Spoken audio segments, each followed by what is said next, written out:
Mr. Joyner, in 2024, CVS Health spent a staggering $41 million in compensation to you and your colleague, Karen Lynch.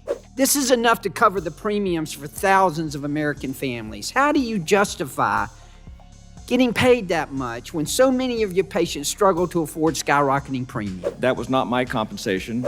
Have you ever personally looked in a patient in the eye and explained why your company denied them a medication their doctor said that was needed? Your in-network denial rate is 33%. You're just not aware of what your denial rates are. Thank you, Mr. Chairman. Between 2014 and 2024, the 7 largest for-profit health insurers, including United, CVS, Cigna, and Elevance, raked in over $10 trillion in revenue. $10 trillion and $543 billion in profits. In fact, since the passage of the Unaffordable Care Act, the stock prices of these health insurers has increased by over 1,000%. 1,000%. Premiums are rising and patients struggle to afford care. Insurance executive compensation continues to increase at the expense of patients. Americans now owe, and hear me clearly, Americans now owe $220 billion in medical debt. $220 billion. To put it simply, the system is failing the people it's meant to serve, and that is the patients. Mr. Joyner, in 2024, CVS Health spent a staggering $41 million in compensation to you and your colleague, Karen Lynch. This is enough to cover the premiums for thousands of American families. How do you justify getting paid that much when so many of your patients struggle to afford skyrocketing premiums? $41 million, Mr. Joyner. That was, Congressman, thanks for the question. Don't thank me for the question. Just answer them, please. That was not my compensation that you referenced. This past year, my compensation was $17 million.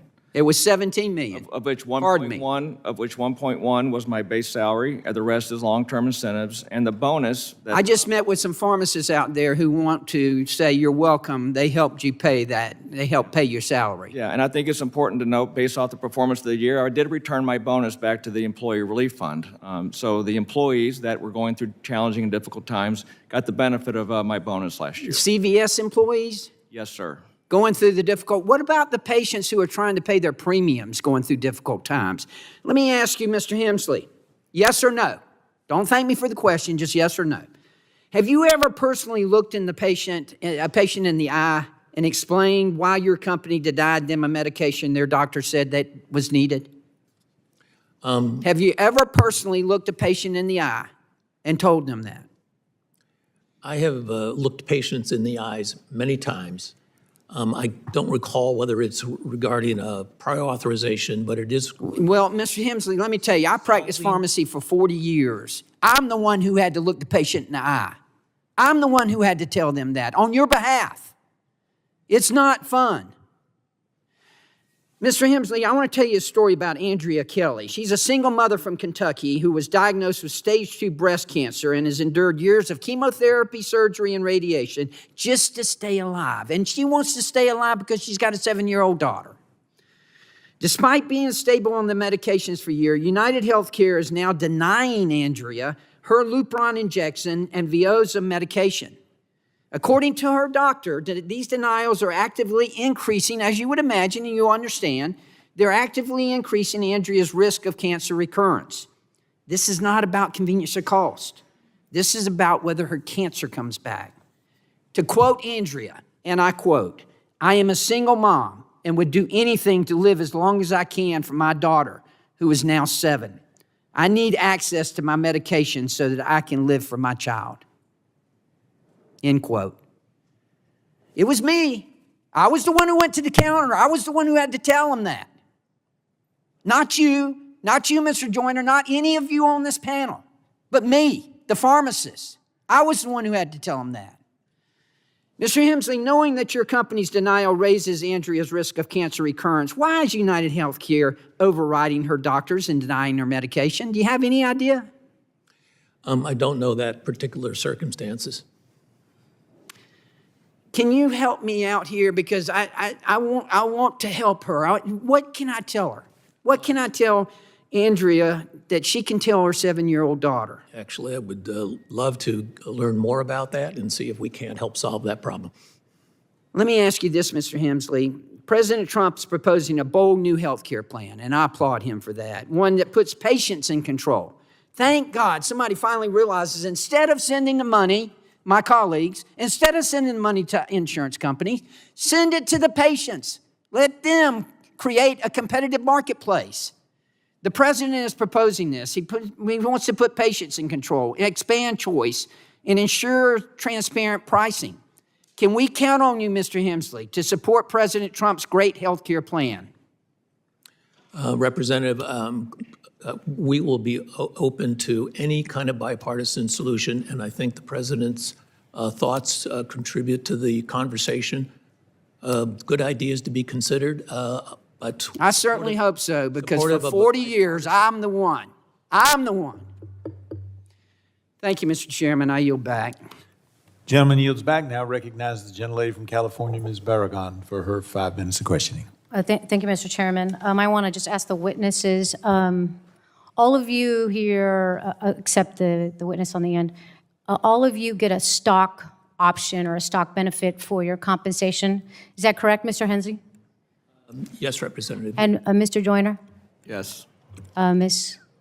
Bordeaux? I do as well, tied to long-term incentives. Okay, and Yes, I do. No, we don't have any ownership or stock. We're a nonprofit. There's no ownership. okay, you get you get performance bonuses instead. Correct. Okay, so those of you who have stock, your company has to do better or good for you to maintain that value in that stock. Is that right? Nobody disagrees with that, right? You're all in the business of making a profit, right? Nobody disagrees with that? Okay. Mr. Hemsley, you got a $60 million one-time equity award. That's a lot of money. For my constituents, when I said we were having this hearing today, I said, what would you ask? They said, we want to know why they're making so much and why we can't afford our health care, or why we stretch every penny and dime to buy health care just to have the claim denied when I actually need it. And that's what's wrong. That is what's wrong in this system. Mr. Hemsley, you were just asked about the denial rates. I have a chart. I have a chart right here of the denial rates. Now, I don't know if you could see it, but UnitedHealth Group, according to the Kaiser Family Foundation study, says your in-network denial rate is 33%. That's 33%. You just told my colleague that wasn't accurate. Are you saying the report is inaccurate? Or are you just not aware of what your denial rates are? Representative, I think we are aware of our denial rates. I don't know the context of what you're showing me. Okay, so you're not aware of the study. Okay. Excuse me. Well, Mr. what do you Hemsley, think your can denial put rate your is? mic What do you think the closer? percentage is? Yeah, we're having a hard time hearing. If you could pull your mic closer, and we'll give you an extra Sorry. 10 seconds. Okay. What do you think your denial rate is? Less than 2%. Yeah, that's like wildly off from any numbers that I have seen. I want to enter into the record an LA Times article published in February 2025 that tells the story of Colleen Henderson and her 3-year-old toddler, who of course is insured by UnitedHealth. They fought your company for 5 years to pay for specialty care to treat their 3-year-old daughter's rare condition. She had a tumor in her bladder, The family ended up with $1 million in medical debt and was forced to declare bankruptcy because UnitedHealth said treatments recommended by the doctors were unnecessary. Do you understand why the American people are not a fan of UnitedHealth and big healthcare companies, Mr. Hemsley? I think that is a tragic situation. I don't know the details of it, but I'm very sympathetic to situations like that. Well, what are you going to do to make sure that more families are not going into medical debt and that their kids can get the care they need? Because you know the alternative is the kid is going to die. Well, I'm glad you brought that up because I think one of the reasons that motivated me to return to this company is because I think we could be a force for solutions like that, and that our mission aligns to that, and my purpose is to improve the performance of this enterprise to solve those kinds of solutions. Well, I hope that we see improvements, and I'm going to be tracking that progress to see if it actually happens.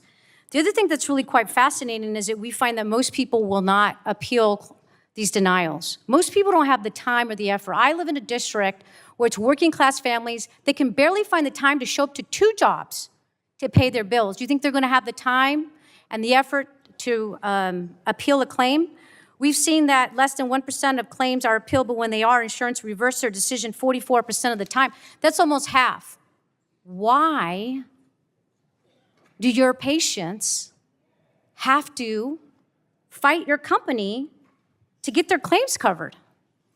Representative, again, I appreciate the subject. It's important. They shouldn't have to fight. We should make this much easier and intuitive, and we use technology for that purpose. We have a number of initiatives in market right now. Mr. Hemsley, try to make it real the time. way you're talking about this is not sympathetic. It's not compassionate.